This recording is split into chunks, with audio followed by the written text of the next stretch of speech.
I want to talk about constraints. I want to talk about limiting yourself, giving yourself some limits that allow you to expand creativity.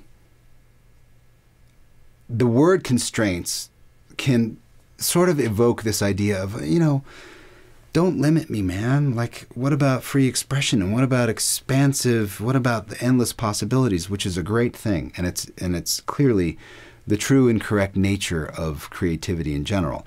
But the magic element of constraining elements to then produce more creativity is really, really powerful. And a couple of examples are, that has nothing to do with music or guitars at all. The Lego play system, right? Little bricks. They only fit together one way, right? There's a knob and there's a tube. And they fit together and that's it. You can't tell me you can't make an airplane out of that stuff, or an elephant, right? You can do anything you want within that constraint. In fact, it's that constraint that allows you to think differently, that allows you to say, well, this isn't exactly what I want, but if I sort of do this to it, now it's getting where I want it to be. And when people then consume that and they look at it or listen to it, they're with you, right? They're like, oh, I see what is going on there. I see what that person was going for. So I want to talk about constraints. Let's just talk about rhythm first. A great way to just put yourself into a state wherein you have to step out of habitual playing or motor mechanics, you know, motor memory, muscle memory stuff, is to set yourself a rhythmic constraint. For example, the thing I did at the very beginning, just a 3-note figure that I can then take through the scale and use as a motif to bring about some ideas.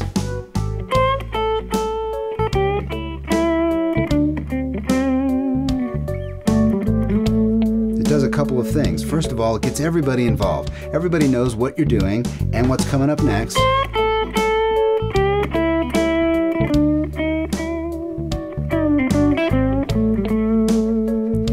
The other magical thing it does is it creates some space that you can then use to really let loose. And then when you play something that's more complex or more emotionally, you know, has more gravity to it, you've sort of built the capital, right?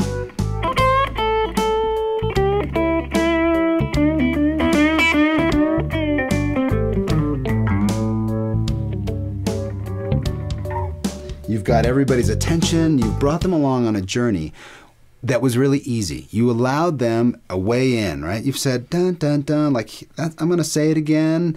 I'm going to play some different notes, but there's something that you can get your head across, right? You can get your head around it, and you get your mind into it, and you engage your audience that way. Once they're engaged, then you can take them wherever you want to. It's that introduction that does two things. It allows you to think as a musician rather than as an instrumentalist.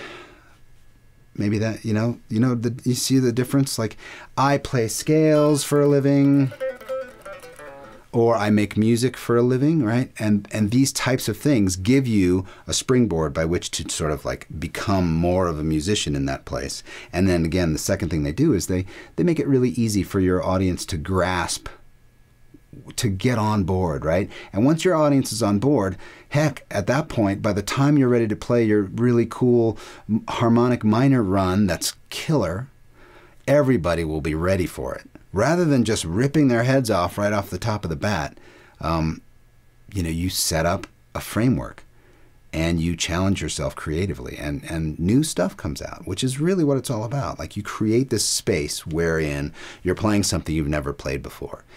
You're already a musician, you're already a guitarist, you're already a lead guitar player. You create a space where you, as that person, gets to do something totally new.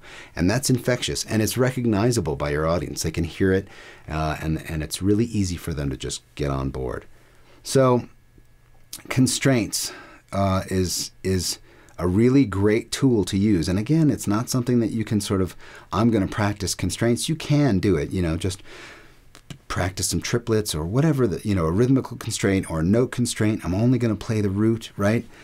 I'm just going to do something really quick here. Here it's just messing around with the root.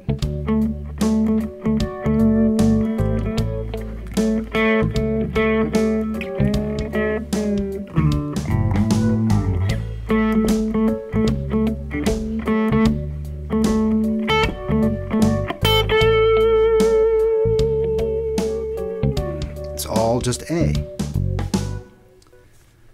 But that constraint has allowed me to like start doing something new and different. Anyway, give it a try. It's really, really great stuff. I mean, these types of ideas are the things that put you into creative headspaces. And when you're in those spaces, you create new music. And that's really where your spirit and your mind and your body want to be as a musician.